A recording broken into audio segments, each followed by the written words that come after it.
It's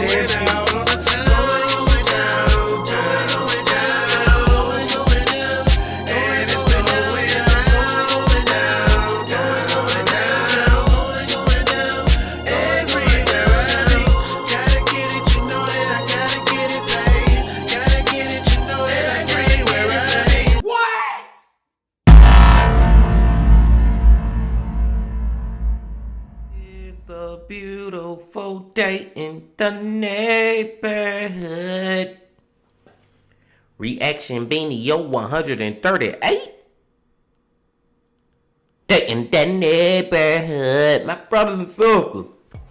Stack is back, man. Stack is back, bro. I know the last couple days I ain't dropped no video, but you know how sometimes you just have shit on your plate that you gotta get off. You got that shit on your plate and you gotta get it off, you know what I'm saying? You got the grown man type of, grown woman type of responsibilities that you just gotta handle. And that's what I've been doing the last couple days, man. Been a little tired up, y'all. But I'm back now, man.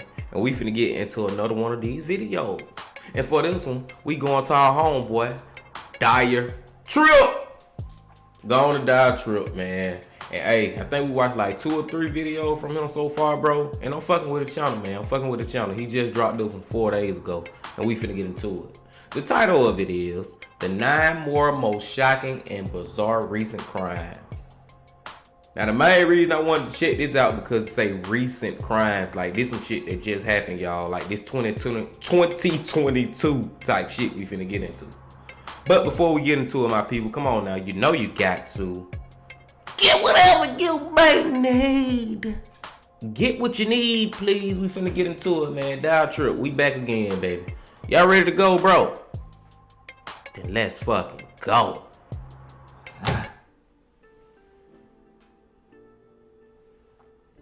Hey, welcome back to another episode of Strange Cases. It's exactly what it sounds like. Sometimes when I'm working on other cases, I come across some really crazy news articles that are definitely worth talking about, but not really long enough to justify their own video. So once in a while, I combine them all into one of these bigger videos. So sit back and enjoy like 8 or 9 cases I've come across. 9, I think. Let's go. I want to give a shout out to today's sponsor, Scentbird. Well, he come with his commercials, y'all. Fuck with Scentbird now. He loves Scentbird. Dire Trip loves some goddamn Scentbird, boy. I love them too. They were paying me hell. But y'all fuck with them though. Go check that Scentbird out, man. We're gonna take it back right here and let's go. Give it a look. First off, we have Warren police arrest man trying to avoid sex with girlfriend. What? So let's go out to the town of Warren, Ohio. Have we ever been to Ohio? I don't really think so. We're gonna go. Wait. Did the title say that? Did it say what I thought it said, bro? That bitch said, man tries to avoid woman. What man out here trying to avoid his girlfriend because she want to have sex with him? That is crazy, bro. Let's go. Go now. People were puzzled, to say the least, when the Warren police came out to file charges against a man who apparently had locked himself in a hot car during a heat wave in order to avoid having sex with his girlfriend. You're probably thinking, what? Why? Well, so was everybody else, evidently. The 24-year-old man named Christian Collins was officially charged with counts of obstructing official business, resisting arrest, trespassing, and domestic violence.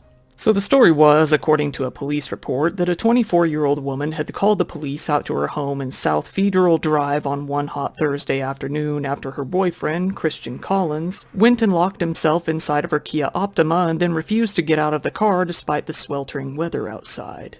The first officer arrived to the scene and talked with Christian through the passenger side window that was open a few inches. The only window in the car that was open, I might add.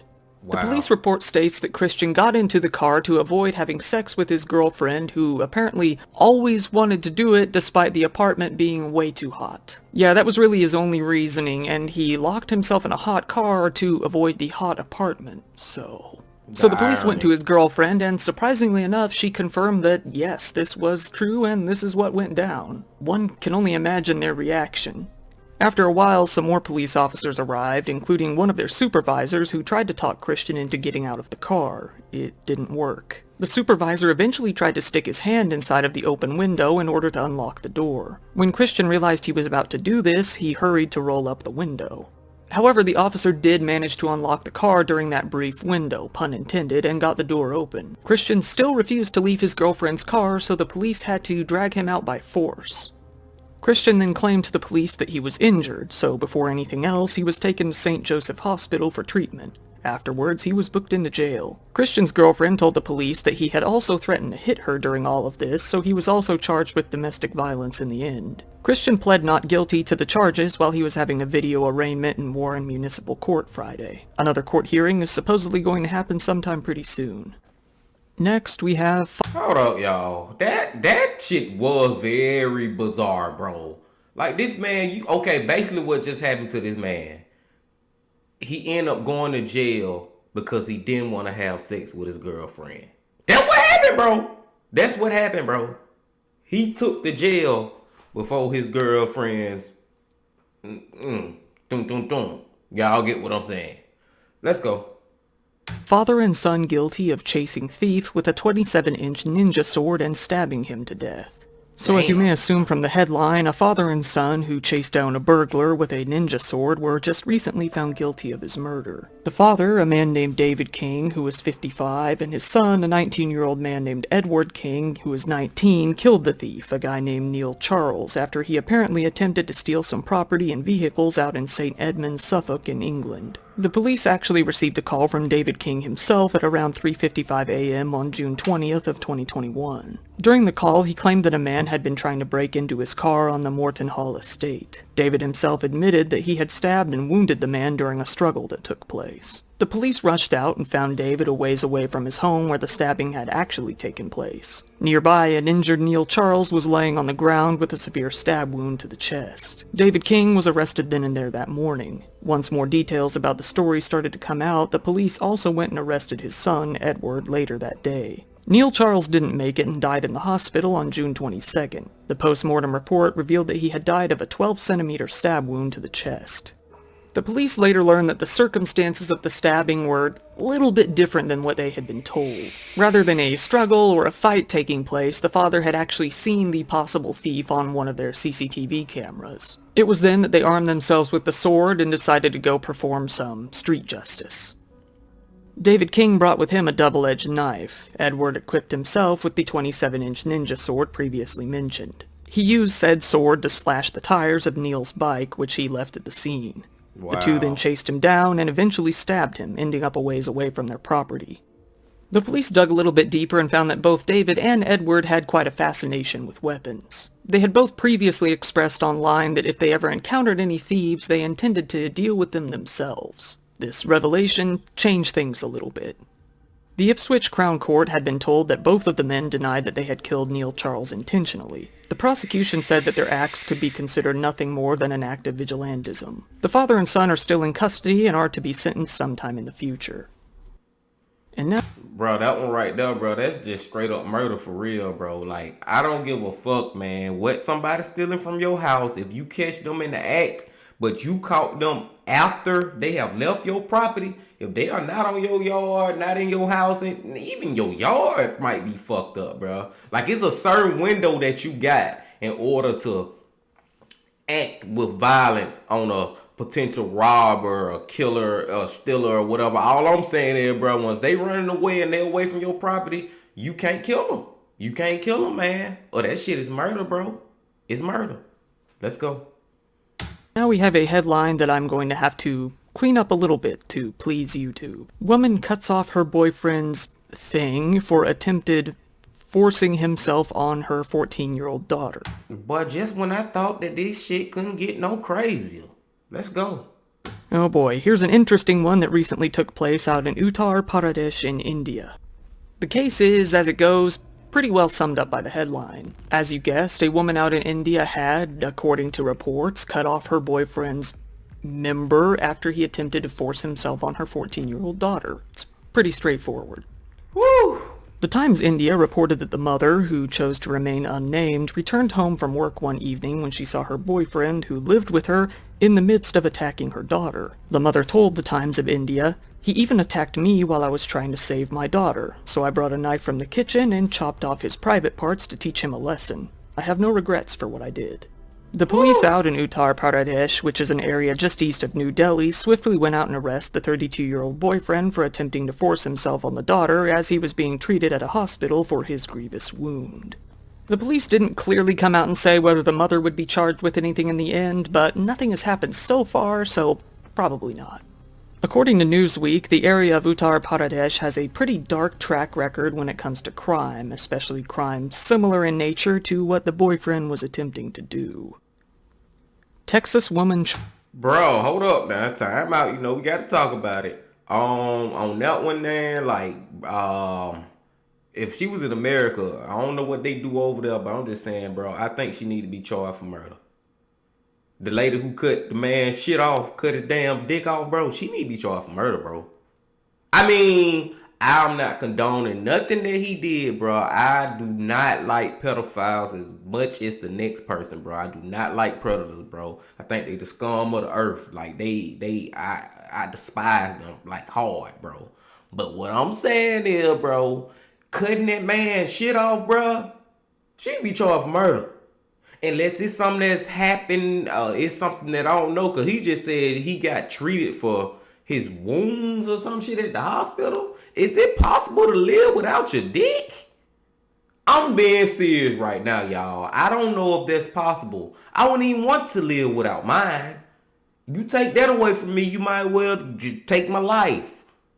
But maybe it's medically possible some type of way. I don't know, but oh my God, bro. That's murder, bro. She didn't have to kill that man, bro. She killed that man, bro. When you kill the dick, you kill the man. Y'all remember that. And let's go. Charged with throwing boyfriend's mother's ashes into lake in 2020. So back to the United States, let's take a look at Fort Worth, Texas, where just recently a woman has been charged with abuse of a corpse after a 2020 incident in which she allegedly took the ashes of her boyfriend's deceased mother and threw them into a lake. Again... Now that's just some evil shit, bro. You that mad at your boyfriend? You that mad at him? Will you take his mama urn? His mama? And throw the shit in the lake? On some get back? On some, okay, this is what I'ma do. I'ma show you. Oh, hell no, bro. Oh, hell no, bro. I been a damn near killed the motherfucker, bro, for doing that, man. I wouldn't be damn near been to kill that damn lady, man. My girlfriend.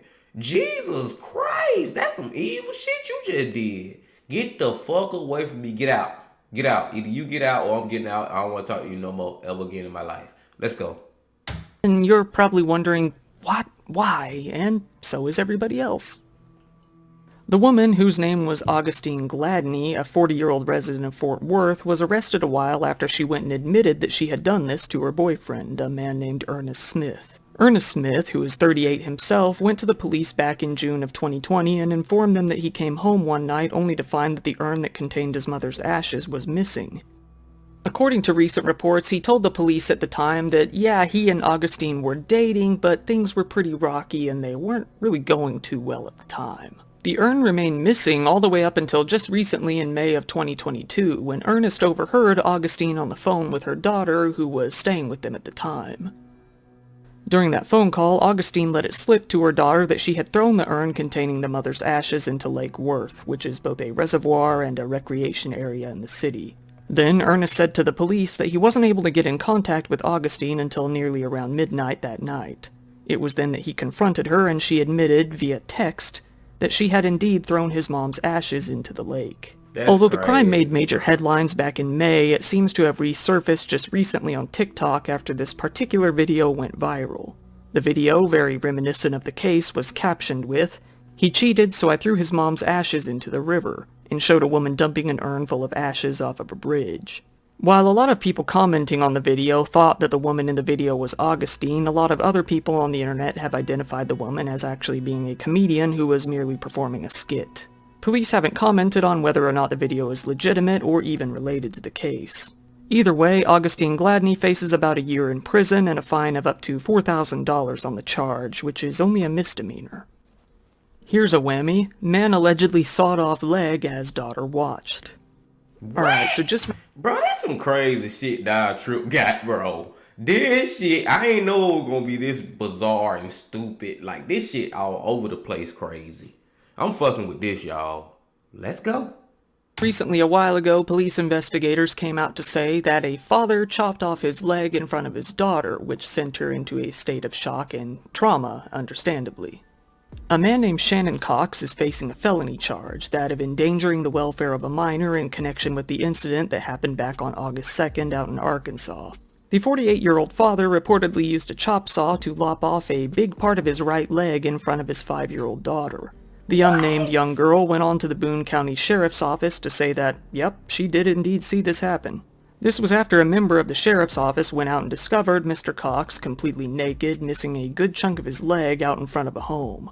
The deputies then followed a blood trail back to the chop saw and found the amputated portion of the leg right there alongside it. Cox's 30-year-old wife told the police that she had left home the night before after she had been fearing for her life. But she left her... He was just about to say it. You were fearing for your life, but you left your fucking daughter there? Oh, hell no. Something wrong with this. Something wrong with this. Let's take that back, because he was just about to say that shit that I just said. The leg right there alongside it. Cox's 30-year-old wife told the police that she had left home the night before after she had been fearing for her life. The fuck? But she left her daughter behind despite these fears.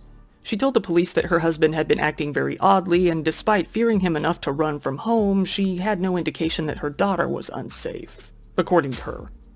According to an affidavit, the wife, Sandy Cox, said he was telling her that he was Jesus Christ and that she needed to get right with the Lord. Sandy said he then became violent toward her and said he was Satan. He told Sandy that he was going to twist her head off and continued to make verbal threats. Sandy was also then charged with a felony count of endangering the welfare of a minor due to leaving the kid in this situation. Exactly. Man claims... Like, bro, that's bullshit, bro. What parent... Like, bro, I'm not a parent, but I'm just saying, bro. When I do become one, you know what I'm saying? Or if I ever, whatever, I'm saying... If I'm threatening a situation, ain't no way in the hell I'm gonna leave my child behind in that situation. If I feel like I shouldn't be in this situation, ain't no way in the fuck I'm gonna leave my child in that situation. So yeah, she should have got charged. Let's check this one out. Man cleans to back of semi-truck for 130 miles? What? To back of semi-truck for 130 miles. So back out in the Midwest, a man in Kansas was charged with joyriding, although the ride wasn't as pleasant as you might imagine. But hey, you probably knew that from the headline. The police say that the man, a guy named Dustin Slocum, had climbed up onto the back of a tractor trailer at a shipping yard out in Wichita. He then proceeded to hold on to the door bar on the back of the semi for about 130 miles down Interstate 35. The truck driver had been completely unaware that someone had been riding along with him on his journey. That was until he stopped around Guthrie, Oklahoma, only after some other drivers got his attention and convinced him to pull over at around 2:30 a.m. one morning. Police had been made well aware of the incident after many people had called 911 reporting that a man was hanging off the back of a moving semi-truck. However, it took them a while to actually track down the truck in question. I mean, it was moving at highway speeds. Police did come to find the truck, and they saw that Dustin Slocum was standing on the bumper of the truck, the bumper part, while hanging onto the bar up above. Sorry, I don't know semi-truck terminology. A trooper by the name of Eric Foster with the Oklahoma Highway Patrol said that Dustin was lucky to even be alive after an episode like that. It's good that we were able to get him stopped and keep that man that was on the back of that safe because it could have been a fatal mistake, he said. In the end, Dustin was charged with public intoxication as well. The previous trooper went on to say that there were a couple of different stories as to exactly why Dustin was hanging onto the back of that truck. According to a local news page, Dustin had claimed that he had been looking for his wife. I suppose he thought she was walking along the interstate, and when he came across her, he'd just jump off? I don't know. Bro, this shit is bizarre as fuck, y'all. As far as that one go, man, I gotta commend dude, bro. to hold on to the little railing part, like y'all probably know. Some of y'all know what I'm talking about, man. Just to hold on to it, and it don't even matter what part. To hold on to a part of a part of the back of that semi truck for 130 miles and not fall off, bro. Like, we gotta commend him for that, man. Like, dude, traveling 60, 65, maybe getting almost up to 70 as far as semi trucks go, and you held on 130 miles at that speed, bro. That's a good 2 hours. You know what I'm saying? Of traveling, and you held on that long. Cause your ass would have let go, boy. That's crazy. Let's go.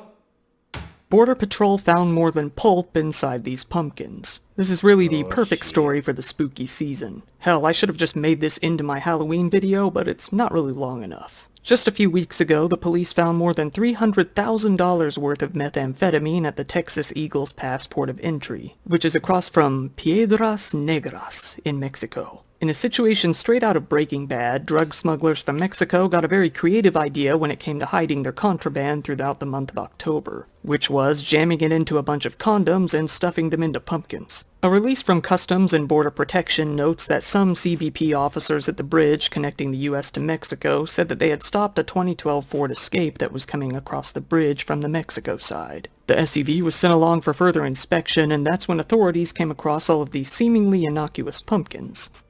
While normally that wouldn't have been out of place around Halloween, they found something besides Halloween candy inside these pumpkins. Well, some people might treat it like candy, but eh. But what they found was 136 condoms filled to the brim and about to burst with liquid methamphetamine. About 40 pounds of it, in fact. Shit. Our frontline CBP officers have seen just about everything there is, and this Tuesday was no exception, said the Port of Entry's acting director, Elizabeth Garduno. They utilized their training, experience, and interviewing skills and uncovered a rather novel narcotic smuggling method in the process. It doesn't seem that she was particularly impressed or surprised.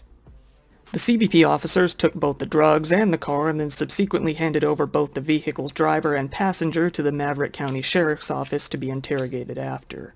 Meanwhile, the CBP officials went on to post that, the next day in Arizona, they found about 2,100 fentanyl pills stuffed inside tamales in a cooler. Each tamale contained a baggie of blue pills hidden inside, they noted. Florida men...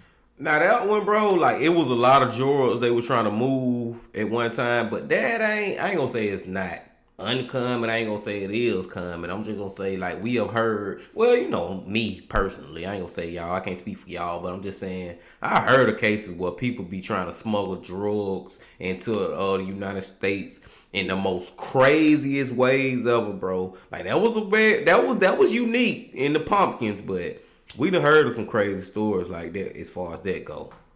But let's go. And accused of stealing $1.3 million worth of seafood. Why? Now this is one I was going to talk about in my last Strange Cases video, so what happened? I forgot. So 3 men in southern Florida were arrested and accused of stealing a whopping $1.3 million worth of seafood by pretending that they were buyers for a supermarket. 33-year-old Rene Hachaveria Echemond, 26-year-old Ernesto Aguilera Baute, and 40-year-old Jose Batista Suarez were accused of carrying out a brilliant scheme in which one of them would play a fake buyer using the nickname Brian Gomez and place fake seafood orders, supposedly on behalf of a supermarket, and then go pick them up at a seafood warehouse. Eventually that seafood supplier started getting suspicious as they tried to contact that supermarket and couldn't get a hold of anybody. When they did, they were told that nobody by that name had ever actually worked for them. Needless to say, they called the police. The police eventually went on to use CCTV surveillance footage to catch the 3 men. All 3 of them are facing 7 counts of grand theft cargo totaling over $50,000 and 7 counts of obtaining property over $5,000. And finally, we have... On that one, bro, real quick, I said why did they did it, but I wasn't thinking. This me, I wasn't thinking, y'all. They did it because they were trying to get some motherfucking money. They were trying to get that seafood and sell it to somebody else. But they had got caught. Like, I don't feel like they thought they planned through enough. Like, bro, you know these people gonna try to actually see if y'all real at some point. They dummies. This is the last one. Let's go. What did shit say? Cyclist charged after teen girls prank goes awry. Cyclist charged after teen girl's prank goes awry. So there was a top cyclist named Matthew van der Poel who had been one of the best bets to win a recent world championship race in Australia. However, instead of doing that, he ended up flying back home to the Netherlands after getting a criminal conviction on his record. Just recently, a group of kids kept knocking on his hotel room door one night, ding-dong ditching him and running away. This was when the 27-year-old cyclist admitted that he completely lost his cool and subsequently his marbles. First, the Dutch cyclist got into a verbal argument with the two kids, who were 13 and 14-year-old girls. The police said in a statement, it's further alleged that the man then pushed both teenagers, with one falling to the ground and the other being pushed into a wall, causing a minor graze to her elbow. The Hindustan Times went on to note that one of the girls' fathers notified the police, who went on to charge the man with 2 counts of common assault. Van der Poel actually started the race. He was all set to win, but dropped out after about an hour or so, only to go on and plead guilty and fly home. Van der Poel went on to give his version of events to an outlet called Sporza in a recent interview, although his account of events was pretty much the same. I went to bed early and many children in the hallway found it necessary to knock on the door continuously, he said, which was translated into English. After a few times I was done with it. I didn't ask so nicely to stop. Then the police were called and I was taken, he said, claiming that the whole situation was a disaster. Van der Poel has plans to appeal his case, saying that he feels like he let down both his team and his country with the incident. Once again, thank you for watching my video. I hope you don't mind that I was a little less... Appreciate that dive truck, man. That was a good one too, bro. That was a good one. Hey, I ain't gonna lie, y'all. It was hot at the beginning. It was on fire. It was popping. The first couple of stories was popping, but the last couple, especially that one right there. I mean, it's fucked up now. Don't get me wrong, bro. This man here, basically, that's child abuse, man. You beating up on little kids because they knocking at your door. I done had little kids knocking at my door, bro, playing that ding-dong ditch and fucking with me and shit. But that don't mean I'm finna go out there and put my hands on them. You know what I'm saying? So, yeah, that's fucked up, but them stories ain't fucking with them other stories. Them first ones, bro. Like, them first ones was crazy, bro. I don't know, because I can't remember which number this was, but the damn dad who cut his leg off in front of his little 5-year-old girl, why would you do that, bro? Like, what the fuck, bro? Like, come on, man. It was some good shit up in here, y'all. I can't even remember all that shit right now, man. But this was good, bro. We might have to go back and watch part 1, because he got a part 1 of these shocking and bizarre recent crimes. We might have to go back and see that one, man, for real, bro. Hey, I'm glad to fuck with Dive Trip, man. I'm glad to be back with y'all, bro. Like I said, man, I don't know, bro. I think them first couple of stories was the, like, do y'all remember the fucking, the boyfriend who ain't want to have sex with his girlfriend, so he locked himself in the car? Like, that is so fucking, oh my God, what? What are you doing, bro? What are you doing? But then we got to the dudes trying to sell the seafood and the pumpkins and shit. So that one it fell off a little bit. But I ain't trying to critique my boy Dive Trip, man. That was a good ass video, bro. Long story short, that was a good ass video. And we more than likely gonna watch part 1, man. I digress. Y'all know I go on my tangents now. I rumble and rumble and ramble and rumble and keep going. But I'm going to stop for now. But I will see y'all tomorrow, man. Come on back tomorrow, bro. We finna get into another one tomorrow, bro. I'm back now. I'm back, my people. But until then, my friends, y'all hit that like button, comment, subscribe, and all that good shit right there. And I got one more thing to say. The Bean Baby Legend.